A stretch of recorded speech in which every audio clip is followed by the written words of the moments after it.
हाय दोस्तों, पहले हम बात करेंगे एक बहुत ही बेहतरीन किताब के बारे में जिसका नाम है यू आर द प्लासेबो, जिसे डॉक्टर जो डिस्पेंजा ने लिखा है। जब वो 21 साल के थे, उनका एक बहुत बड़ा एक्सीडेंट हो गया। पूरे मेरुदंड की हड्डियां टूट चुकी थी।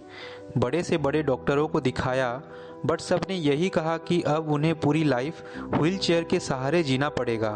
पर उन्होंने हार नहीं माना। उन्होंने खुद के ऊपर एक एक्सपेरिमेंट किया। वो हर पल मन ही मन में ये थिंकिंग रखी कि उनके शरीर में एक्सीडेंट का कोई प्रभाव नहीं पड़ा है और वो पहले जैसे बिल्कुल नॉर्मल हैं। कुछ महीने ऐसे थिंकिंग रखने के बाद उन्होंने मार्क किया कि वो धीरे धीरे ठीक हो रहे हैं और चंद महीनों में ही वो पहले जैसे पूरे नॉर्मल हो गए। और ये बात मेडिकल साइंस के लिए एक मिस्ट्री बन गई। तो दोस्तों, इससे यही प्रतीत होता है हमारे शरीर के मनोवैज्ञानिक स्थिति डायरेक्टली इफेक्ट करता है हमारे शरीर के प्रतिरक्षा सिस्टम को। इसी प्रभाव को प्लेसेबो इफेक्ट कहा जाता है। तो चलिए देखते हैं प्लेसेबो फिलॉसफी मानव जाति के लिए किस हद तक लाभदायक हो सकता है। एक बार द्वितीय विश्व युद्ध के दौरान जब काफ़ी सारे अमेरिकन सोल्जर्स जख्मी हो गए, ट्रीटमेंट के लिए काफ़ी ज़्यादा मात्रा में एनेस्थीसिया की ज़रूरत पड़ी, जो कि उस वक्त ख़त्म हो चुकी थी।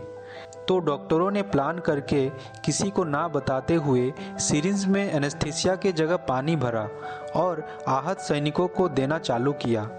और मानो कि चमत्कार हो गया, सैनिकों के शरीर में दी गई वो पानी एनेस्थीसिया का काम कर दिया।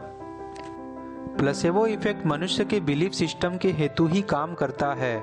जैसे कई बार हम एग्ज़ाम से पहले ऐसा सोच लेते हैं कि आज एग्ज़ाम खराब जाएगा, और सच में एग्ज़ाम में काफ़ी परेशानियां आ जाती हैं। आंसर पता होने के बावजूद आंसर याद नहीं आती। मनुष्य का बिलीफ सिस्टम ही उसे ऊपर उठा सकता है या उसे नीचे गिरा सकता है।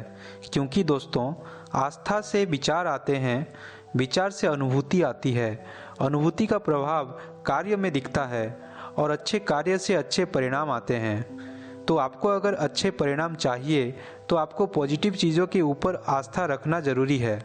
अगर आपको ज़िंदगी में कोई बड़ा मुकाम हासिल करना है तो आपको प्लेसेबो फिलॉसफी से रिलेटेड कुछ स्टेप्स अपने लाइफ में यूज़ करने पड़ेंगे। पहला चीज़ है, कई बार देखा जाता है कि अपने दोस्त या रिलेटिव या टीचर हमेशा कहते रहते हैं कि तू ये नहीं कर सकता, तुझसे ये नहीं हो पाएगा, एक्सेट्रा एक्सेट्रा। तो आप उनके ये सब स्टेटमेंट को हमेशा अवॉइड कीजिए, क्योंकि नेगेटिव थिंकिंग माइंड में एक नेगेटिव पैटर्न डेवलप करता है, जिससे आपके काबिलियत होने के बावजूद आप वो काम नहीं कर पाते।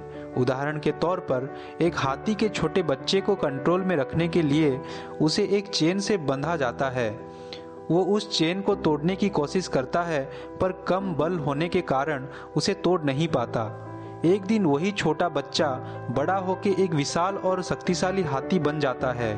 उस समय भी उसे वही पतले चेन से बांध के रखते हैं। वो चाहे तो एक ही बार में वो चेन तोड़ सकता है, पर वो ऐसा नहीं करता, क्योंकि बचपन से ही उसका बिलीफ सिस्टम ऐसा डेवलप हुआ है कि वो चेन कभी नहीं टूटने वाला। दूसरी चीज़ जो हम अपने लाइफ में आजमा सकते हैं वो है I choose to believe what I want to believe. आपके पास बहुत सारे सजेशंस या एडवाइस आते होंगे अपने पेरेंट्स से या टीचर्स से या दोस्तों से। उनमें से जो एडवाइस आपके एनर्जी लेवल को हाई करता है, आपके उत्साह को और बढ़ाता है, उसको सिंपली आप मान लीजिए और अपने कार्य में रूपांतर कीजिए। और जो बातें आपके एनर्जी लेवल को डाउन करती है उन्हें आप सिंपली नकार दीजिए।